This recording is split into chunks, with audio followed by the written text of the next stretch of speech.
Beneath the rolling waves of America's coastal waters, an age-old method of fishing continues to sustain both communities and industries.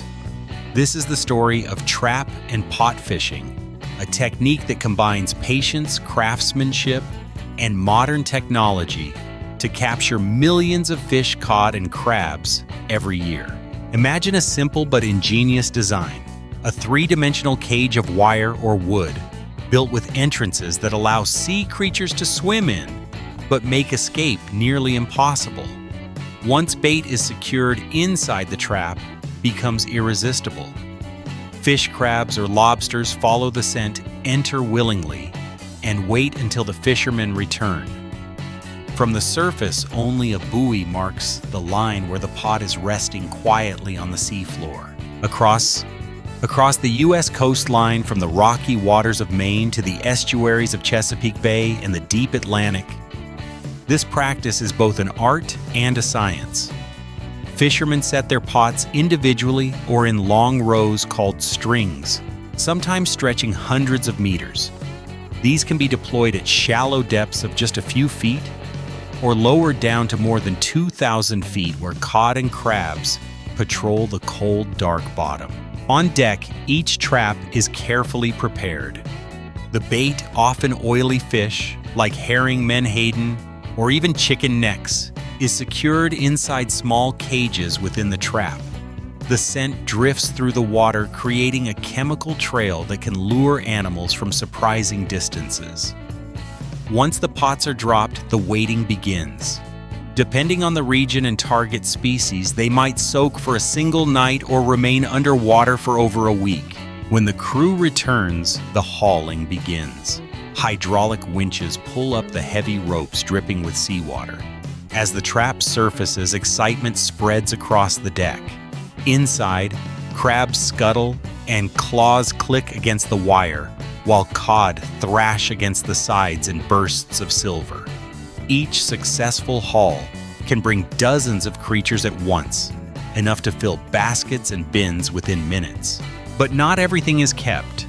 Fishermen inspect each catch carefully, measuring carapaces, checking shells, and ensuring that undersized or egg-bearing females are released back to the sea.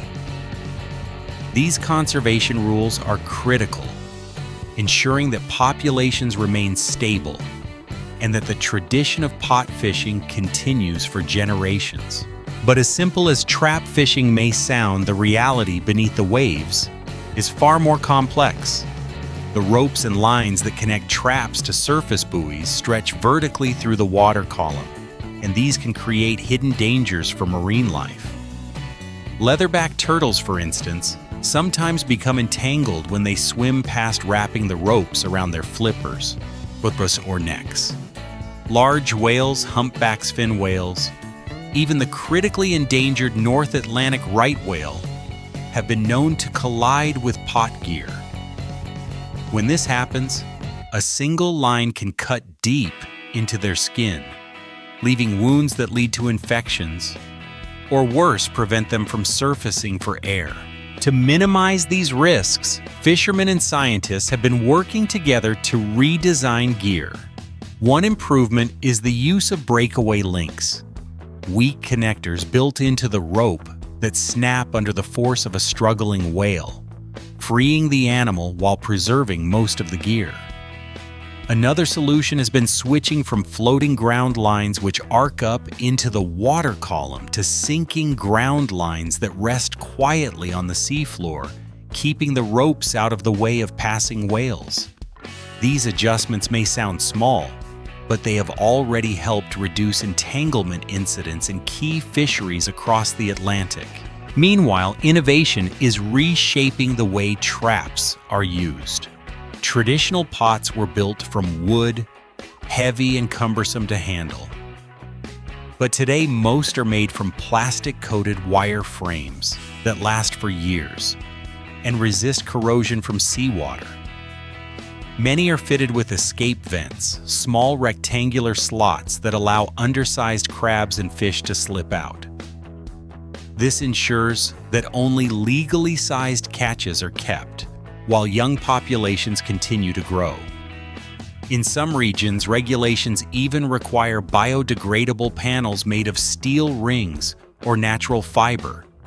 If a trap is lost, those panels eventually disintegrate, preventing the trap from becoming a ghost pot that would otherwise keep catching marine life endlessly.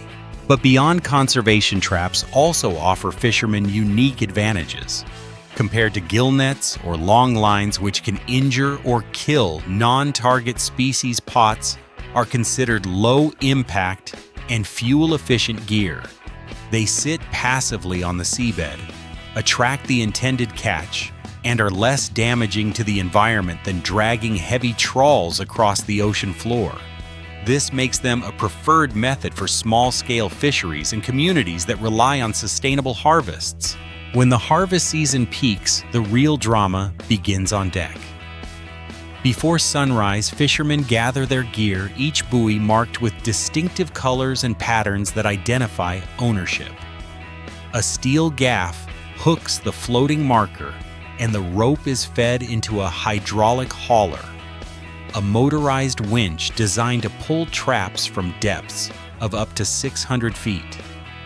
The sound of the hauler is a steady groan, as if the ocean itself resists giving up its bounty. One by one, the traps rise from the dark water, dripping with seaweed and foam. As they break the surface, anticipation builds. Some pots may be nearly empty, holding only a few curious crabs or cod that wandered in. Others are brimming with life, a tangle of lobsters snapping their claws, cod twisting in the mesh, or crabs scuttling across each other in search of escape. The crew quickly tips each trap onto a sorting table, resetting the bait bag with herring, squid, or other fish scraps before sending the trap back down. Efficiency is key. The faster the traps are emptied and reset, the more opportunities there are to maximize the catch. On deck, the sorting process is meticulous.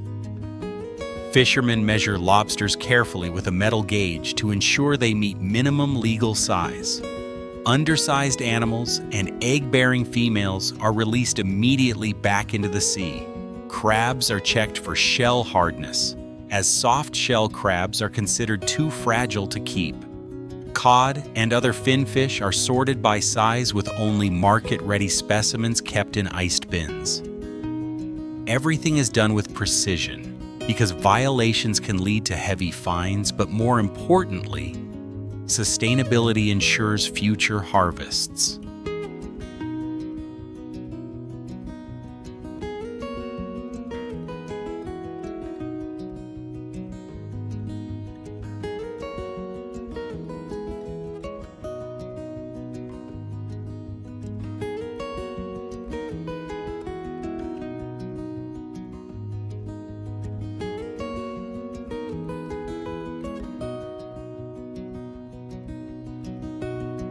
Once sorted, the catch is packed into insulated containers. Lobsters and crabs are kept alive with circulating seawater systems until they reach shore, while cod and other fish are iced down to maintain freshness. The rhythm of hauling, sorting, and resetting continues for hours. In a single day, a boat may pull hundreds of traps, yielding thousands of pounds of seafood. It is backbreaking work, often done in rough seas. Yet every crew member knows that each trap represents both income and tradition. The ocean is unpredictable. Some days are bountiful with pots overflowing. Other days, after hours of work, the traps come up nearly empty. But no matter the outcome, fishermen remain tied to this cycle of risk and reward, bound by their connection to the sea. Once the catch is secured on deck, the journey shifts from sea to shore. The freshly harvested lobsters, cod, and crabs are carefully packed into insulated containers or live tanks. Maintaining temperature and oxygen levels is critical. A few degrees too warm or too little circulation can cause the seafood to spoil before it ever reaches port. That is why modern vessels are equipped with refrigerated seawater systems, or powerful ice machines turning crushed ice into a protective blanket that preserves freshness during long trips at sea. When the boat docks, the harbor comes alive. Forklifts and cranes unload the catch, moving bins and tanks directly into refrigerated trucks. From here, the distribution process begins. Some of the seafood is bound for local markets and restaurants where freshness is the highest priority. But much of it travels farther, entering a complex global supply chain. Within 24 hours, lobsters from Maine or Massachusetts can be on dinner tables in Europe or Asia, while Atlantic cod caught in American waters may be filleted frozen and exported to supermarkets worldwide. Before shipping, processing plants take over. Inside these facilities, every batch of seafood is carefully inspected. Crabs and lobsters are graded by size and quality. Cod and other fish are filleted by automated cutting machines, their bones and trimmings repurposed into fish meal or animal feed. Workers in protective gear oversee the lines, checking for defects, removing damaged portions, and ensuring food safety standards are met. Each step is closely monitored, not just for efficiency, but to comply with strict government regulations that guarantee traceability from sea to plate. Modern packaging technology plays an equally vital role. Vacuum sealing, modified atmosphere packaging, and flash freezing all help extend shelf life without sacrificing taste. Lobsters may be shipped live in seawater crates lined with gel packs, while cod fillets are frozen at 40 degrees to lock in texture and flavor. Barcode tracking systems link each package back to its vessel, and harvest location ensuring transparency for consumers and accountability for fisheries. Behind the efficiency and scale lies a story of balance between supply and sustainability, between tradition and technology. American fishermen depend on the ocean for their livelihood, but they also recognize the need to protect marine ecosystems. Seasonal closures, trap limits, and size regulations are all designed to ensure that lobsters, cod, and crabs will remain abundant for future generations. Fishermen often say they are not just catching for today, but for their children and grandchildren. Life at sea is more than machines, nets, and harvests. It's a test of human endurance. For American fishing families, every trip is a gamble against the weather and the unknown. Storms can roll in with little warning, waves tower higher than the wheelhouse, and freezing winds cut through even the thickest protective gear. Fishermen often work in 12 to 18-hour shifts, hauling traps, repairing gear, and sorting the catch under blinding spray and bitter cold. It is a profession where fatigue becomes a constant companion, and where even a single mistake can mean injury or worse. Yet despite the risks, there is pride in the work. For many, fishing is not just a job, it is a heritage passed down through generations. Fathers teach sons how to splice rope, grandfathers tell stories of legendary catches, and daughters learn how to measure lobsters or steer the boat before they can even drive a car. The docks of New England, Alaska, and the Gulf Coast echo with this deep tradition, a reminder that fishing communities are built on resilient sacrifice and solidarity. The rewards are not only measured in dollars.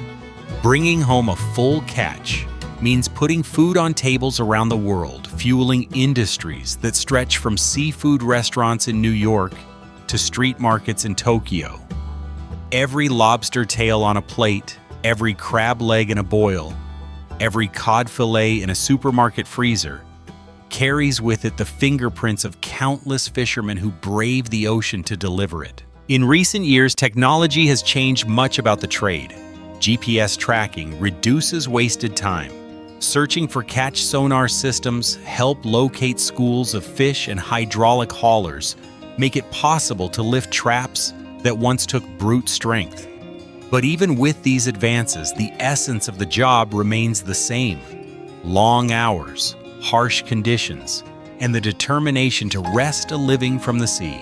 As families wait on shore, the community spirit becomes another form of strength. At the docks, wives, children, and friends gather when the boats return ready to help unload, sell, or prepare the day's catch. In these moments, the connection between sea and land becomes clear. Fishing is not just a profession, it is the lifeblood of entire towns. Beyond the docks and the nets, the story of American fishermen is also the story of global food security. The United States is one of the largest suppliers of seafood in the world, exporting billions of pounds each year. Lobsters from Maine end up on fine dining plates in Europe. Alaskan cod and crab stock the freezers of Asia. From Boston to Beijing, the demand for high-quality American seafood never slows. Each shipment represents not only an economic victory, but also a cultural exchange. The ocean's bounty traveling across borders, connecting people through taste and tradition. But with this demand comes responsibility. Overfishing, climate change, and pollution all threaten the delicate balance of marine ecosystems. Warmer waters push fish further north. Shifting currents change migration patterns. Ocean acidification weakens the shells of crabs and lobsters. Fishermen now find themselves at the front lines of environmental change. It is no longer just about catching fish. It is about protecting the future of the seas. To face these challenges, new practices are emerging. Pot and trap designs are being modified with biodegradable escape panels, ensuring that if gear is lost, it won't keep capturing marine life indefinitely. GPS tracking of buoys helps reduce ghost gear. Federal and state regulators enforce strict size limits and seasonal closures, making sure young lobsters spawning crabs and undersized cod have a chance to replenish populations. Sustainable certifications from organizations like the Marine Stewardship Council give consumers confidence that their seafood is responsibly sourced. The industry also leans into innovation.